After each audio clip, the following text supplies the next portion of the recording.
Mon mari exigeait la garde exclusive, affirmant « Je suis le seul capable de l'élever ». Puis ma fille s'est levée et a dit « Stop.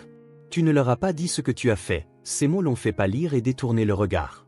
Toute la salle d'audience est restée sans voix.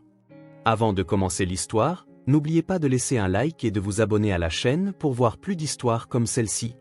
Une aube violette et pâle était sur le point de poindre sur le quartier résidentiel et tranquille de Brooklyn, une banlieue de Boston. Helen Carter inséra sa clé dans la porte d'entrée de sa maison, d'un pas épuisé, après avoir terminé un service de nuit de 12 heures. La longue nuit dans le service de pédiatrie avait enfin pris fin.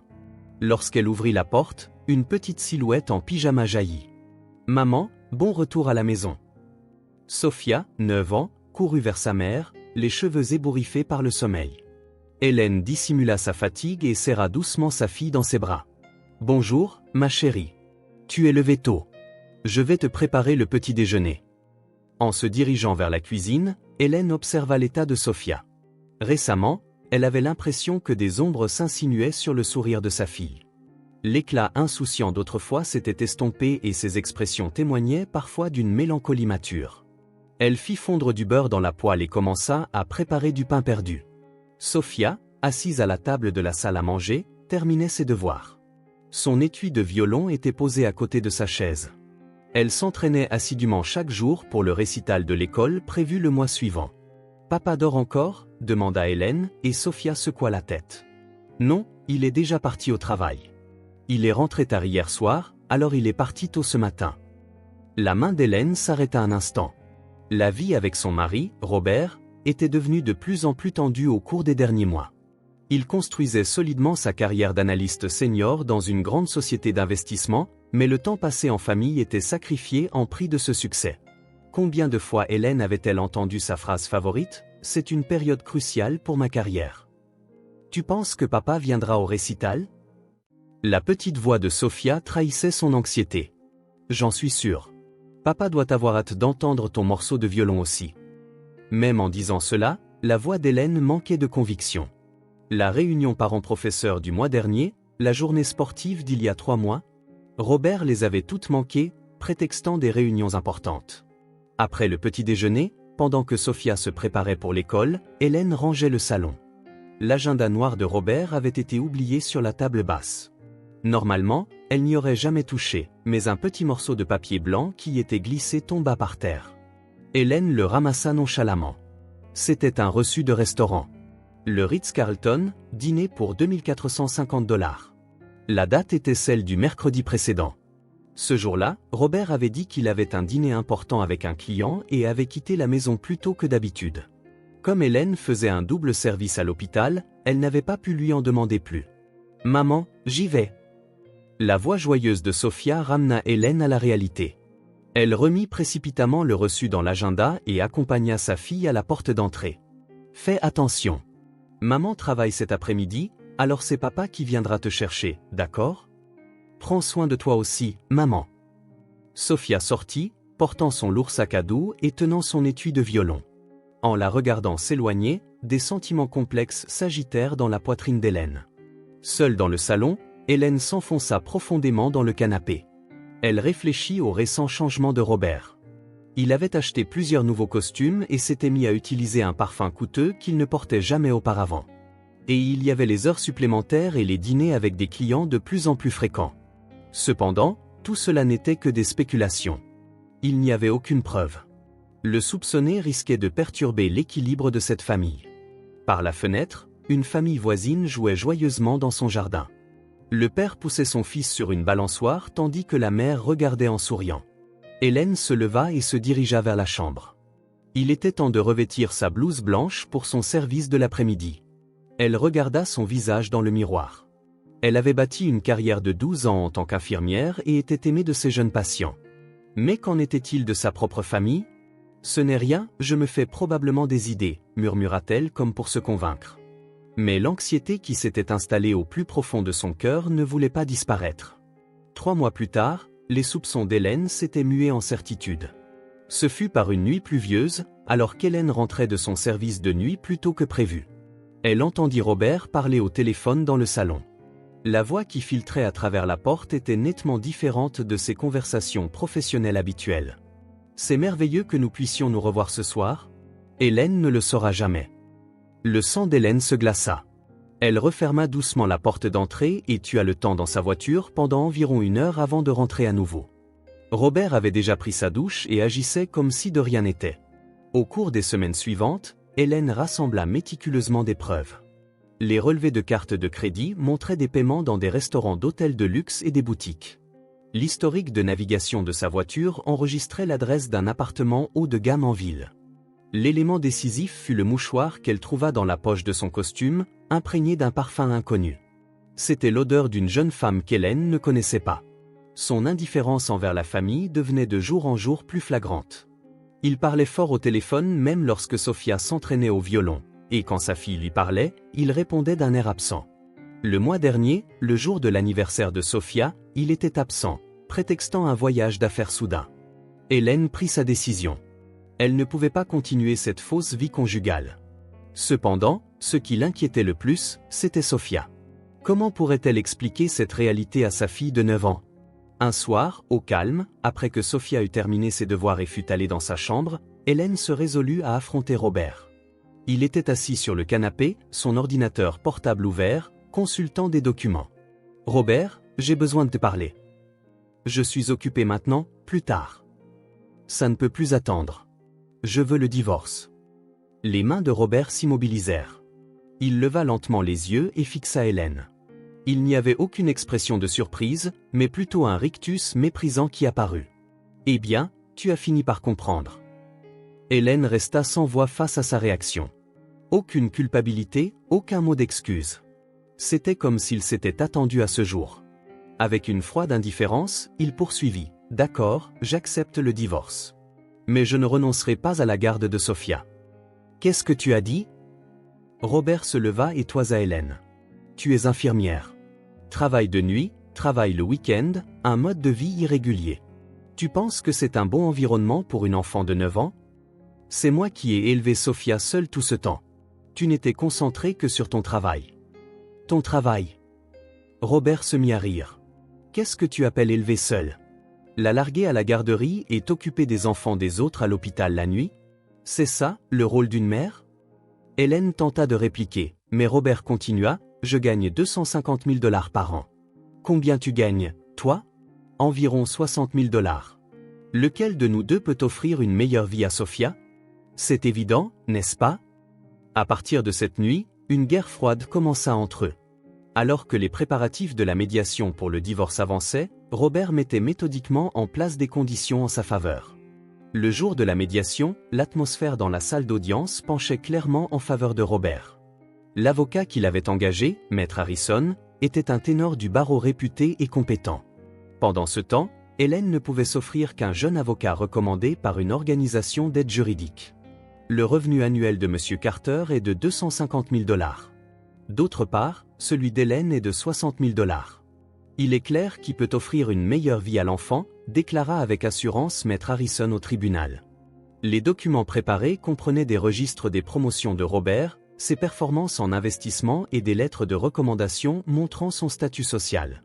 De plus, M. Carter a déjà finalisé les démarches d'inscription à la Winston Academy, une prestigieuse école privée de Boston. Les frais de scolarité s'élèvent à 40 000 $ par an. C'est l'environnement éducatif du plus haut niveau. Hélène pouvait voir Sophia, assise dans la galerie, la regardant avec inquiétude. Dans les mains de sa fille se trouvait un vieil ours en peluche qu'Hélène lui avait offert pour son 5e anniversaire. L'avocat d'Hélène tenta de contre-argumenter. La garde n'est pas déterminée uniquement par le pouvoir économique.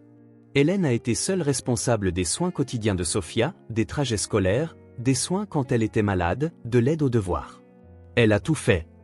Mais de quels soins parle-t-on ? Interrompit Harrison.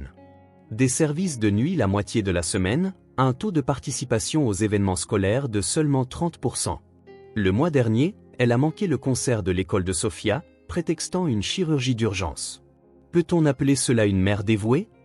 La poitrine d'Hélène se serra. En effet, ce jour-là, il y avait eu une opération à cœur ouvert sur un garçon de 3 ans. C'était une urgence vitale. Cependant, au tribunal, de telles circonstances semblaient insignifiantes. En revanche, M. Carter prévoit d'adopter un système de travail plus flexible à l'avenir. Le télétravail sera également possible, lui permettant de prioriser le temps avec Sophia. Robert se leva et commença sa déclaration avec une expression confiante. « Votre honneur, j'aime ma fille du plus profond de mon cœur et je veux lui offrir le meilleur avenir possible. Hélène est aussi une mère merveilleuse, je le reconnais. Mais regardez la réalité. Quelles opportunités Sophia peut-elle avoir avec un salaire d'infirmière ? » L'atmosphère dans la salle d'audience s'alourdit. Hélène serra les poings et retint ses larmes. « Ce que je peux offrir à Sophia, ce n'est pas seulement la stabilité économique, poursuivit Robert. À la Winston Academy, elle peut recevoir des cours particuliers de violon. Le professeur est le premier violon de l'Orchestre symphonique de Boston. Des stages de musique européens en été, à l'avenir, la Juilliard School of Music, sont des options réalistes. Des soupirs s'échappèrent de la galerie. Hélène n'avait pas le pouvoir économique d'offrir des opportunités éducatives aussi luxueuses. Hélène est une femme formidable. En tant qu'infirmière pédiatrique, elle se passionne pour sauver les enfants des autres. Je respecte vraiment cela. Mais ironiquement, sa priorité est clairement son travail. Qu'en est-il de sa propre fille ? Hélène sentit l'envie de se lever mais fut retenue par son avocat. Je promets, elle va la voir Robert, de faire de Sophia ma priorité absolue et de lui fournir un environnement qui maximise son talent.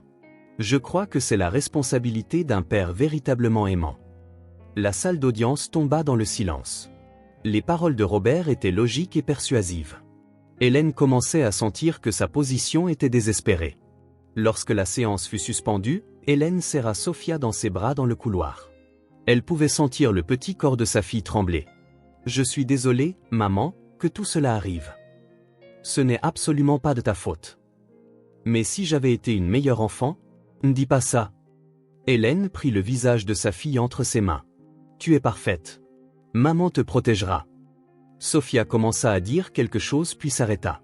Il y avait une ombre dans son expression, comme si elle cachait quelque chose. Cependant, il n'y avait pas le temps d'insister. L'heure de retourner au tribunal approchait. Robert était assis avec une expression confiante, comme s'il était certain de la victoire. Hélène prit une profonde inspiration et retourna à sa place. Elle ne pouvait pas perdre sa fille bien-aimée. Cette bataille n'était pas encore terminée. Cependant, sans une preuve décisive, elle risquait d'être vaincue. Dans cette situation désespérée, Hélène remarqua que Sophia serrait fort son ours en peluche. Dans les yeux de sa fille, en plus de la peur, il semblait y avoir une sorte de forte détermination. Quand la séance reprit, l'expression de la juge O'Connor était sévère. Spécialisée en droit de la famille, elle avait vu de nombreuses batailles pour la garde, mais elle comprenait parfaitement la complexité de cette affaire. Écoutons maintenant la déclaration finale de la partie de M. Carter. Robert se leva. Ses cheveux parfaitement coiffés, son costume gris foncé coûteux, son sourire confiant. Il balaya la salle du regard avec une attitude de vainqueur. « Votre honneur, et vous tous ici présents, j'aime ma fille Sophia du plus profond de mon cœur et je crois que lui offrir le meilleur avenir possible est le devoir le plus important d'un père. » Il arrangea les papiers dans sa main et continua avec émotion dans la voix. « Hélène est certainement une bonne mère, cela ne fait aucun doute. Cependant, les enfants ne peuvent pas être élevés seulement d'amour. Je veux que vous regardiez la réalité en face. Quelles opportunités peuvent être offertes à Sophia avec le revenu limité d'une infirmière ? » Robert présenta au juge les documents qu'il avait préparés. Voici la lettre d'admission officielle de la Winston Academy. C'est l'une des écoles privées les plus prestigieuses de Boston. Ici, elle peut recevoir une éducation de haute qualité en petite classe. Et concernant le talent de Sophia, des cours particuliers de violon sont également possibles. La galerie murmura. Le cœur d'Hélène battait si fort qu'il lui faisait mal. Le professeur est Elizabeth Sheen, premier violon de l'Orchestre symphonique de Boston. L'opportunité de recevoir un enseignement direct d'une artiste de renommée mondiale est absolument impossible à obtenir dans les écoles publiques ordinaires. Robert regarda autour de lui et insista. De plus, la participation à des stages internationaux de musique en Europe est prévue pour cet été. Elle pourra interagir avec des musiciens de premier ordre de Vienne, Paris et Londres, élargissant la perspective de Sophia à une échelle mondiale. À l'avenir, l'admission à la Juilliard School of Music deviendra une option réaliste. Hélène serra les poings de frustration. Il lui était impossible d'offrir des opportunités éducatives aussi luxueuses avec un salaire d'infirmière. C'est l'avenir que je peux offrir à ma fille bien-aimée. Ce n'est pas seulement la richesse matérielle, c'est un véritable investissement éducatif qui maximise les possibilités de la vie. La voix de Robert devint progressivement plus passionnée. D'un autre côté, regardons la vie actuelle d'Hélène. Elle travaille certainement avec dévouement, mais quel est l'objet de ce dévouement? En tant qu'infirmière pédiatrique, elle se passionne pour sauver les enfants des autres. C'est certainement une profession respectable. Mais ironiquement, l'intérêt pour sa propre fille passe en second. Hélène sentit l'envie de se lever mais fut fermement retenue par son avocat. Le mois dernier, il y a eu un concert à l'école de Sofia. C'était une occasion pour notre fille de présenter le violon qu'elle avait si durement pratiqué. Cependant, Hélène n'est pas venue. La raison était qu'il y avait une chirurgie d'urgence à l'hôpital. Robert marqua une légère pause et baissa le ton de sa voix. Bien sûr, sauver des vies est important. Je n'ai pas l'intention de le nier. Mais quel effet a sur une enfant de 9 ans le fait de choisir continuellement le travail plutôt que le temps en famille? Objection. L'avocat d'Hélène se leva, mais la juge rejeta calmement l'objection. Rejeté. Veuillez continuer, maître Carter. Robert hocha la tête avec satisfaction et lança les mots qui devaient être le coup de grâce final. Je jure solennellement ici de faire de Sofia la priorité absolue dans ma vie et de lui fournir un environnement qui maximise son talent et son potentiel. Je crois que c'est la responsabilité d'un père véritablement aimant. La salle d'audience tomba dans le silence. La déclaration de Robert était persuasive, logique, surtout, soutenue par un appui économique. Juste au moment où il s'apprêtait à regagner sa place, à cet instant précis. « Attendez !» Soudain, le cri d'un enfant retentit dans la salle d'audience. Tout le monde se retourna d'un seul coup. Sofia était debout, serrant fort son ours en peluche contre sa poitrine, tremblant de tout son corps. « Sofia !» cria Hélène, surprise. Le visage de sa fille était mouillé de larmes, mais il y avait une forte détermination dans ses yeux. « Papa, il y a quelque chose que tu n'as pas dit. » Toute la salle d'audience se figea dans un silence de mort. On pouvait voir le sang quitter le visage de Robert. « De quoi tu parles ?» La voix de Robert tremblait. « Je ne peux plus me taire. Tout le monde doit savoir ce que papa a fait. » cria Sofia à travers ses larmes, mais d'une voix claire. La juge O'Connor prit la parole d'une voix douce mais autoritaire. « Sofia, calme-toi. Respire profondément. Y a-t-il quelque chose que tu veux nous dire ?» Sofia prit plusieurs grandes respirations et répondit d'une voix tremblante. « Oui, et j'ai des preuves aussi. » Elle tendit l'ours en peluche qu'elle serrait contre elle vers le juge. « Ça a été caché à l'intérieur tout ce temps. » Un huissier de justice reçut avec précaution l'ours en peluche. La couture du dos de l'ours était partiellement ouverte et de l'intérieur sortirent une petite carte SD et un enregistreur vocal de la taille d'une paume. Robert blêmit et faillit s'effondrer sur son siège. Son avocat le soutint précipitamment. « Sofia, » continua la juge, « qu'est-ce que c'est? Pourquoi le cachais-tu à l'intérieur de l'ours en peluche ?» Sofia essuya ses larmes et répondit en rassemblant son courage. « Papa. J'ai vu papa avec cette femme, et il m'a obligé à garder le secret. » La salle d'audience s'agita. La juge frappa son marteau. « Silence. Sofia, continuez. Il y a 3 mois, la nuit, un jour où maman travaillait de nuit, papa m'a mise au lit tôt et est sorti. Mais j'ai eu mal au ventre et je me suis réveillée. » La voix de Sofia devint plus faible, mais sa détermination ne faiblit pas. « Quand j'ai cherché papa, il parlait à quelqu'un au téléphone dans le salon. Il a dit, on peut se revoir ce soir, et Hélène ne le saura pas. » Hélène regarda sa fille, abasourdie. Penser que Sofia avait porté seule un secret aussi lourd. J'avais peur, mais je voulais protéger maman, alors j'ai décidé de rassembler des preuves. Un technicien inséra la carte SD dans un ordinateur et vérifia son contenu. Votre honneur, plusieurs fichiers images et audio peuvent être confirmés. Veuillez les diffuser. La première image fut affichée sur le grand écran de la salle d'audience. Elle montrait Robert très proche d'une jeune femme dans un restaurant de luxe. Alta Hélène. En voyant la femme, Hélène fut choquée. Nathalie Bennett. La subordonnée de Robert, une analyste compétente au début de la trentaine. Cette photo date d'il y a 2 mois, expliqua Sofia. Papa a dit que c'était une réunion de travail, mais... L'image suivante fut affichée. Les deux se tenant la main dans le hall d'un hôtel, puis une photo d'eux entrant ensemble dans un ascenseur. Ensuite, un fichier audio décisif fut joué. Sofia, c'est un secret d'adulte. Tu ne dois jamais le dire à personne. La voix de Robert résonna dans la salle. Mais papa, mentir à maman, c'est mal, n'est-ce pas? Écoute. Si tu racontes ça à qui que ce soit, considère que ton avenir est fichu. Tu ne pourras même pas aller à l'université. La voix tremblante de la jeune Sophia continua. Papa, j'ai peur? Il n'y a rien à craindre. Si tu es une gentille fille, je t'achèterai un nouveau violon. Je t'emmènerai en Europe aussi. Mais si tu dis un seul mot, tu comprends, n'est-ce pas? La salle d'audience était pétrifiée de silence. Hélène ne pouvait s'arrêter de pleurer. Penser que sa fille de 9 ans avait porté seule un secret et des menaces aussi lourds. Sophia continua d'une voix tremblante. Papa se comportait comme un père gentil en public, mais quand maman n'était pas là, il était une personne complètement différente. Il m'a dit, tu es mon investissement, et tu rehausseras ma réputation avec ton talent.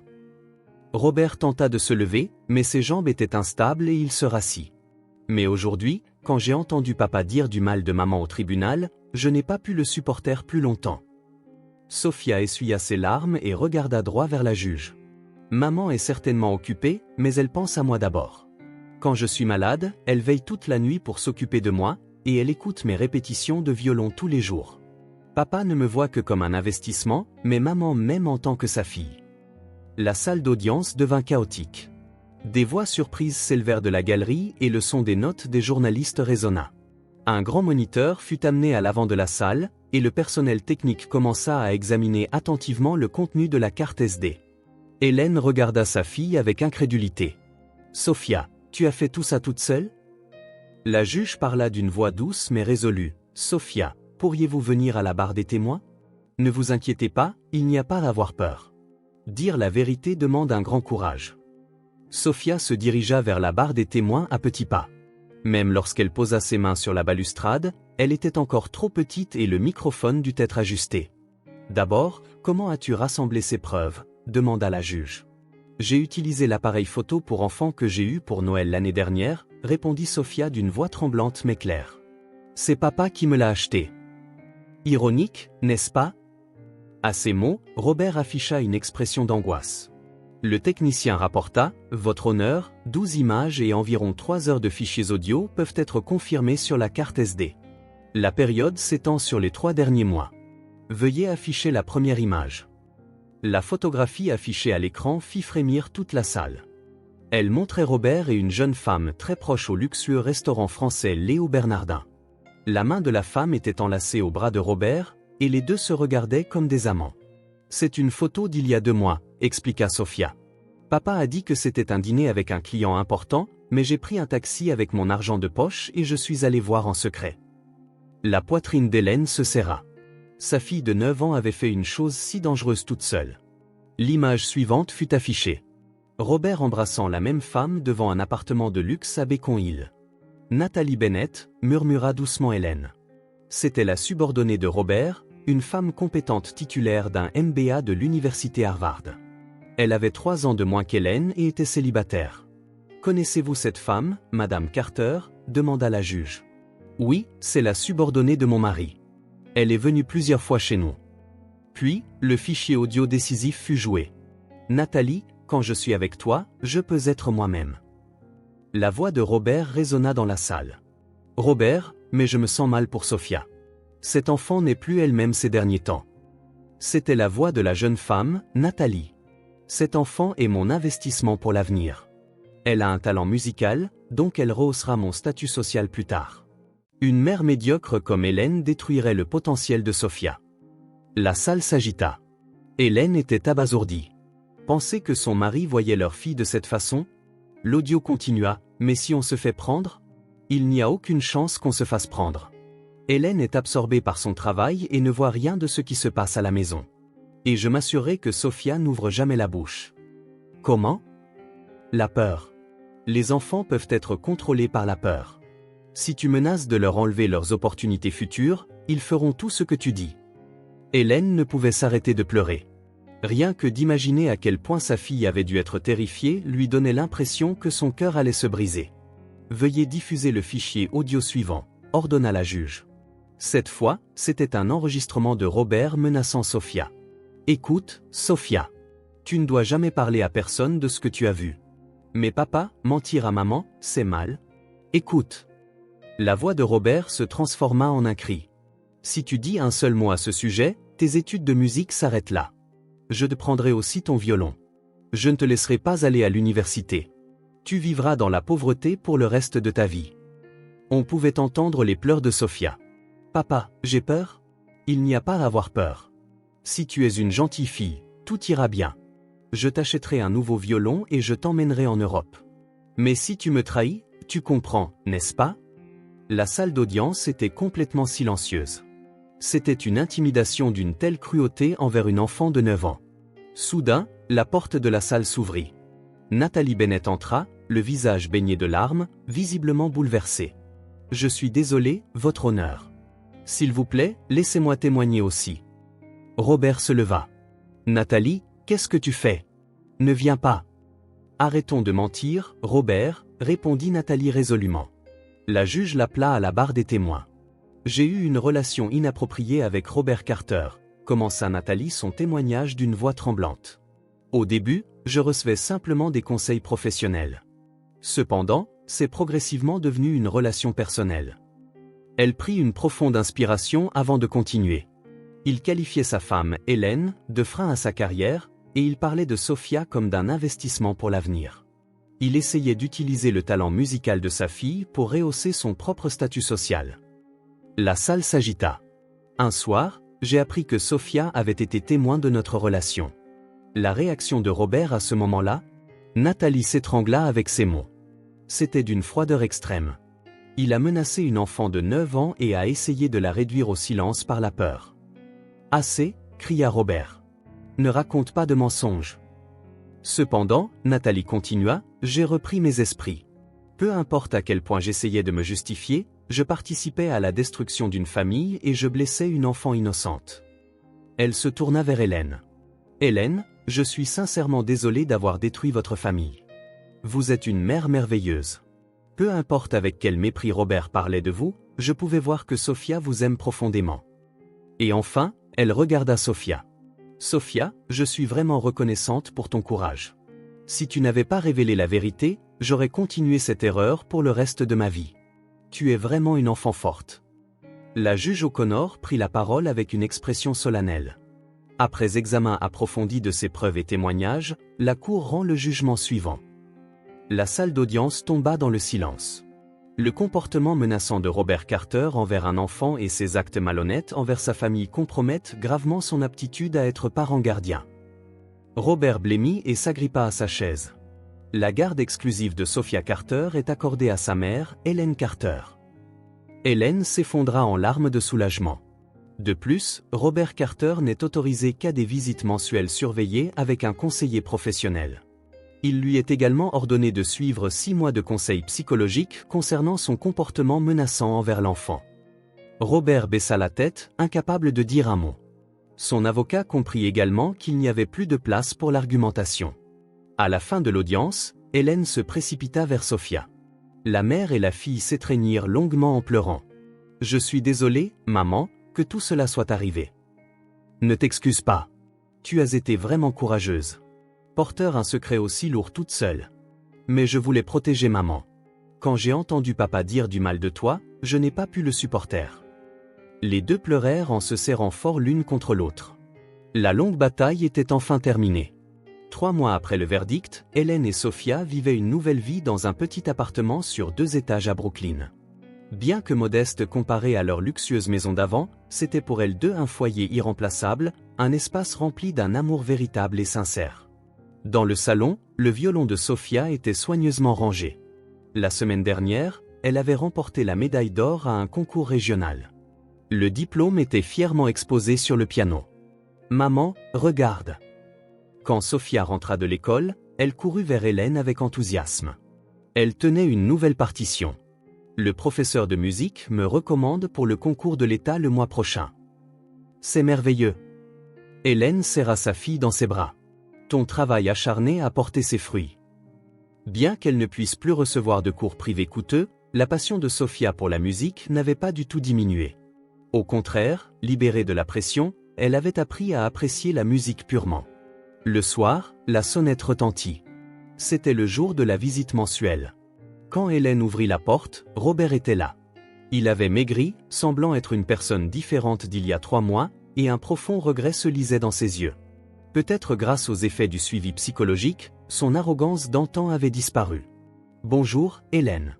Je suis venu voir Sophia. »« Bonjour, Robert, » répondit calmement Hélène. « Sophia, ton père est là. » Sophia sortit du salon. Elle avait eu peur lors de la première visite, mais maintenant, elle pouvait faire face à son père calmement. « Bonjour, papa. » La voix de Robert tremblait. « Sophia, merci de me consacrer encore du temps aujourd'hui. » Ils allèrent tous les trois dans un parc voisin. Le conseiller superviseur, M. Miller, les observait à une courte distance.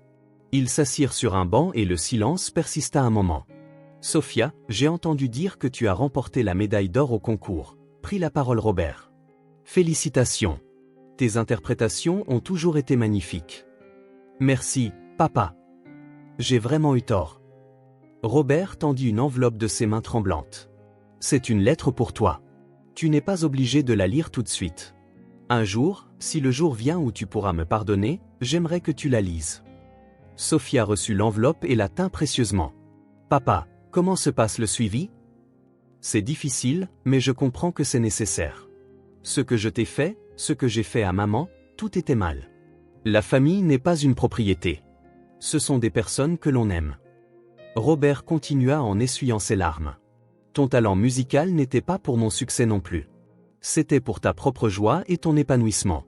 Il m'a fallu trop de temps pour le comprendre. » Pendant ce temps, des lettres de Nathalie arrivaient régulièrement.